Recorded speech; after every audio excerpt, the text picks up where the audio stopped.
It smells like an old antique shop in here. The smell of old leather on a classic oil-cooled Porsche 911 on a lovely summer's day. What more could I ask for? I've had this 1986 Porsche 911 3.2 Carrera Super Sport for just under a week now. It's not my vehicle, but I've been driving it every day. I've been having so much fun with it, and I thought before I give the car back, I'd make a little video on the things that I love, the things that I hate about the vehicle, and ultimately, would I trade my newer modern 911s, my water-cooled 911s, for an air-cooled, oil-cooled model like this? I'll get to that later in the video. And so first of all, I think we'll talk about the things that I love about the vehicle. It's the first thing you see, the first thing that you fall in love with is the look of the vehicle. This is the 3.2 Carrera model. Now normal Carreras, they have the narrow bodies, but this being the Super Sport, it does have the wide bodies which are taken from the turbo, so the flared arches, which is a unique feature. You don't see many of these with the wide arches, normally just the turbos, as I say. The curves are to die for. The size of the vehicle is smaller than my modern Porsche Cayman, so that tells you something about the sizing of the vehicles. It's like a sports car. It's like they used to be, you know, the correct size. Now, you know, they're still good sports cars, but obviously they're much bigger, and it still drives fantastically.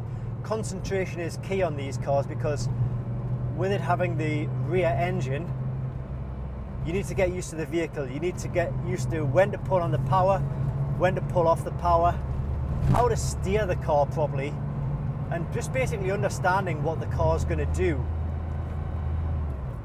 The good thing about these classic 911s, the old, I'll say air-cooled or oil-cooled, I'll use oil-cooled, they're both the same, but the good thing about the oil-cooled is that, in my opinion, I think you can use all of the power that's there.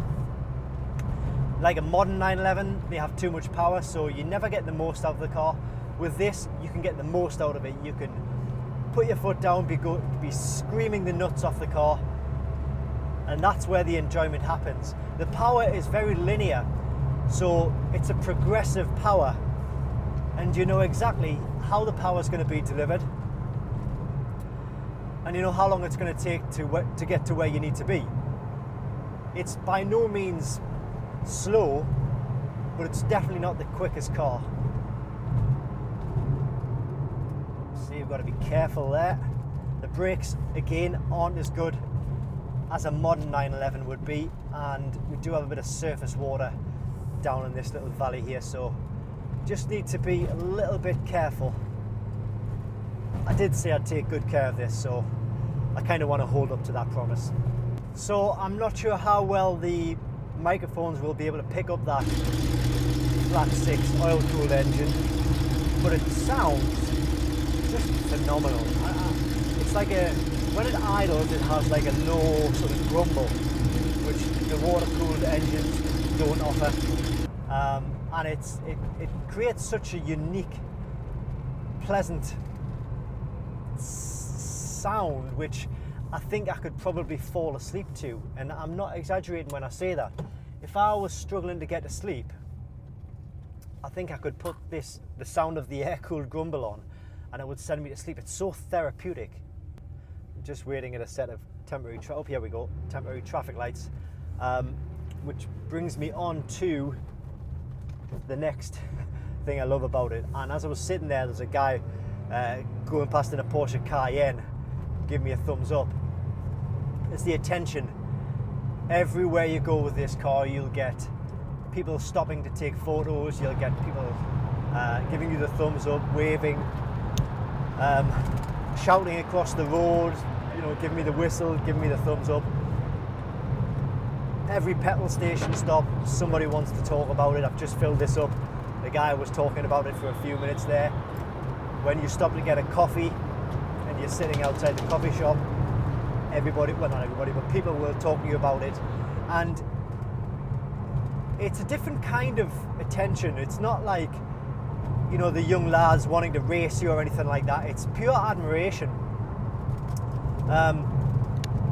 And And the online interaction between enthusiasts is great, and I love that. But nothing quite beats face-to-face conversation with somebody who's also passionate about what you're passionate about.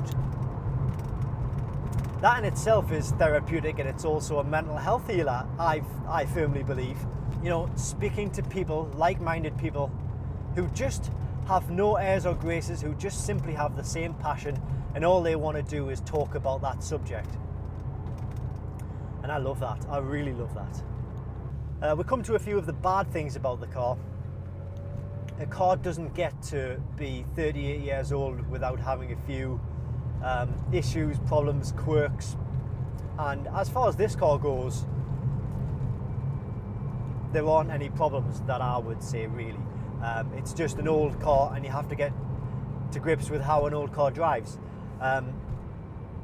It's got heavy steering in the same way that any classic car, any 38-year-old car would have. There's no power steering, so when you're tackling a corner at a really slow speed, like if you're coming off your driveway and you need to do like quite a sharp hook to the left or right, it's difficult, but you get used to it, and you know, it gives you a little bit of a workout. The 915 gearbox is very, very notchy. I believe that they are good gearboxes, they just need to be well maintained and well serviced. This one is, once I've been driving it for about 3 or 4 days, I've kind of mastered it. When I first started driving the car, I was crunching the gears, and I was like, oh my god, what am I doing? Why can't I get this in gear? But it's all about learning how the car sort of operates. And since I've mastered it, you know, I'm getting all my gear changes correct. I'm not crunching any gears or anything like that. So that's just one of the things. Oh, and one more thing, I do much prefer the black centers on these Fuchs alloys. I'm not really I don't hate them, but I just much prefer the black ones as opposed to the red ones. But you know, you buy a car like this, and you have to buy into all of the quirks, the fact that it's going to have issues, the fact that you're going to get all of the attention if that's what you so desire. And like I say, it's not bad attention, it's really positive attention, but you have to invest, you have to put money into it.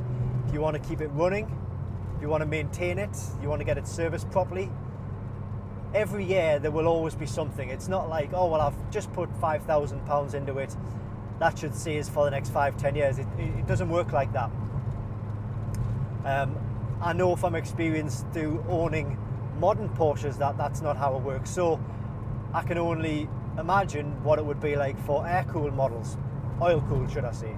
So just make your peace with the fact that maybe it's not always going to be a turnkey car, and you'll have to put money into it. Throw money at it, and it'll see you all right. But that doesn't mean it's a bad car. How many 38-year-old cars do you see on the road, like I say, that drive as good as this? Very, very few. It's a very, very good car, and I absolutely love it. I am so smitten with this car. Now, at the start of the video, I did say I'd give you sort of an answer as to whether I'd trade my modern 911s, my modern Porsches, for an old air-cooled. And I would say timing is pretty bad. The timing of me having this car is pretty bad because I have actually just bought a newer 911. So at the minute I have a newer 911, which I haven't mentioned on this channel yet, but I will come to in the next few weeks. I've got my 997 and I've got my Porsche Cayman. So there's been a bit of noise lately on my Instagram about me maybe selling the 997. Not entirely sure if I can go through with it. I think the ideal situation or the ideal scenario is maybe having like a newer 911 and also an oil-cooled 911. That would be the perfect scenario for me. But can I let go of my yellow 911? And yeah, I've been going back and forwards for a good few months now. And I know, you know, the very fact that I'm considering it means something, but when it comes to actually doing it, I just can't do it. So the very fact that I've bought a newer 911, the very fact that I'm probably going to be keeping my Porsche Cayman, my Porsche 997 means that at the minute there's just no room for an oil-cooled 911, which is it's so just, it gets me down. I'm very happy with having this experience and being able to get out and drive this oil-cooled 911. But I think in the short term, that is the end of the road for me.